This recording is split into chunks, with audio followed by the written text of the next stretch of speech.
কালকে দোকান থাকবো, নির্দেশনা না বললে তো এটা তো আপনারা জানেন যে নির্দেশনা যদি না মানে তখন কিন্তু জরিমানা আছে, জেল দিতে পারে, সেটা কিন্তু ওনাদের আছে।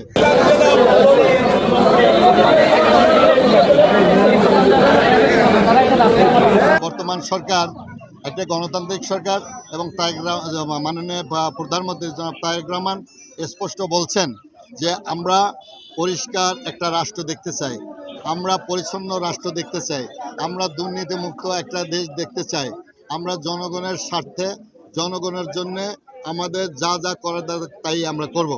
সেই হিসাবে আজকে আমাদের ডিডিএলজির নেতৃত্বে আমরা আসছি। আজকে বাজারের যে রাস্তাগুলো অবৈধভাবে দখল করে রেখেছেন এবং আজকে তাদের ময়লা ফেলার কারণে ড্রেন ময়লা ভর্তি হয়ে গেছে এবং তা দ্রুত মাদারীপুর শহর পানিতে বৃষ্টি নামলে প্লাবিত হয়ে যায়, সেটা পরিষ্কার পরিচ্ছন্ন করার জন্য আজকে নির্দেশনা দেওয়া হয়েছে। আমরা ঘুরছি, দেখছি এবং রাস্তার দুই পারে অবৈধভাবে দোকানদাররা বসে আছেন এবং বিভিন্ন দোকানদাররা তারাও ভাড়া দিচ্ছেন এবং যে ইজারাদার নিচ্ছেন উনিও আবার এই জায়গায় ভাড়া ওনার তোলার জন্য উনিও নিজেও ভাড়া দিচ্ছেন।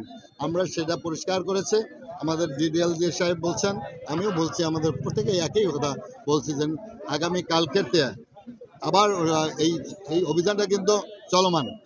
আমরা রাস্তা পরিষ্কার, ড্রেন পরিষ্কারের জন্য যেমন পরিষ্কার ড্রেন করব এবং রাস্তা দেওয়া ঠিক সেইভাবে আমরা পরিষ্কার পরিচ্ছন্ন করব এবং আমাদের ডিডিএলজি সাহেব অনর উনি বলেছেন এইটা আমাদের অব্যাহত থাকবে। আমি বলছি এটার সাথে একমত হয়ে যে আমাদের জনগণের স্বার্থে, ক্রেতাদের স্বার্থে আজকে যে রাস্তা অবৈধভাবে দখল করে রাখছেন প্রতিবাদী দোকানদাররা, কিন্তু অসাধু ব্যবসায়ীরা, সে কারণে আমরা বলছি এটা আগামী কালকেতে সম্পূর্ণভাবে পরিষ্কার পরিচ্ছন্ন থাকবে এবং জনগণ যারা ক্রেতা আসবে তারা জানিয়ে রিক্সা নিয়ে তাদের মালটা, তাদের বাজারটা করে তারা বাড়িতে ফিরতে পারে, সেই ব্যবস্থার জন্য নির্দেশনা আছে।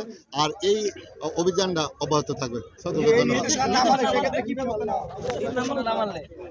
নির্দেশনা না বললে তো এটা তো আপনারা জানেন যে নির্দেশনা যদি না মানে তখন কিন্তু জরিমানা আছে, জেল দিতে পারে, সেটা কিন্তু ওনাদের আছে। এটা আপনার একটা মনিটরিং সেল বিভিন্নভাবে চলছে, শুধু এই জায়গায় না। আপনারা জানেন যে একটা এই কি বলে, কি আদালত, ভ্রাম্যমাণ আদালত, এই আদালতটা পর্যন্ত ব্যবহার হইতে পারে যদি আমরা যে কর্মসূচি নিয়ে আসছি, ওনাদের যে বাড়িটা আমরা দিয়েছি, এই বাণী না আসলে সেই ভ্রাম্যমাণ আদালত ব্যবহার হইতে পারে। সেই জায়গায় জেল জরিমানা দুইটাই হতে পারে। হ্যাঁ, উচ্ছেদ হবে ইনশাল্লাহ, আশা করি। ওনারা অদাবদ্ধ, উচ্ছেদ হবে, ওনারা কথা দিয়েছেন। ঘটনা আমরা দেখেছি এবং অনুরোধ করেছি, ওনারা মেনে নিয়েছেন এবং আগামী কালকেতে ওনারা বন্ধ করবে যদি না থাকে। এবং এই ডেটা আগেও বললাম যে কিন্তু অব্যাহত থাকবে, চলমান থাকবে। ধন্যবাদ।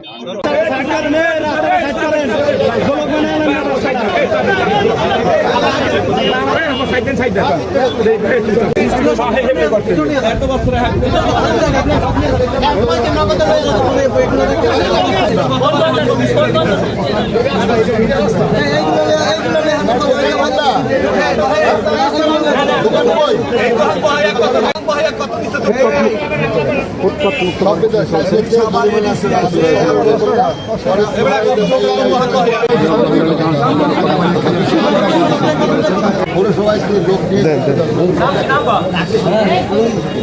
আলমগীর ফকির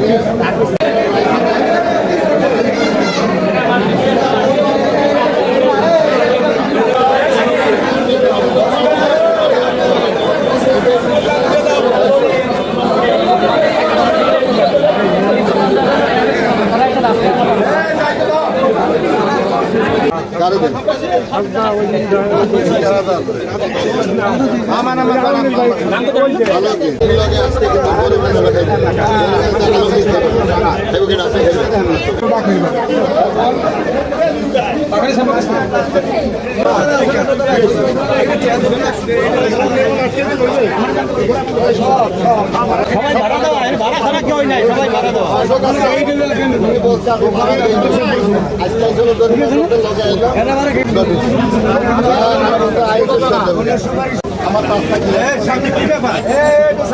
জনগণের স্বার্থে ভোট দিচ্ছেন না, তো জনগণের কষ্ট দুর্ভোগ আমরা চাই।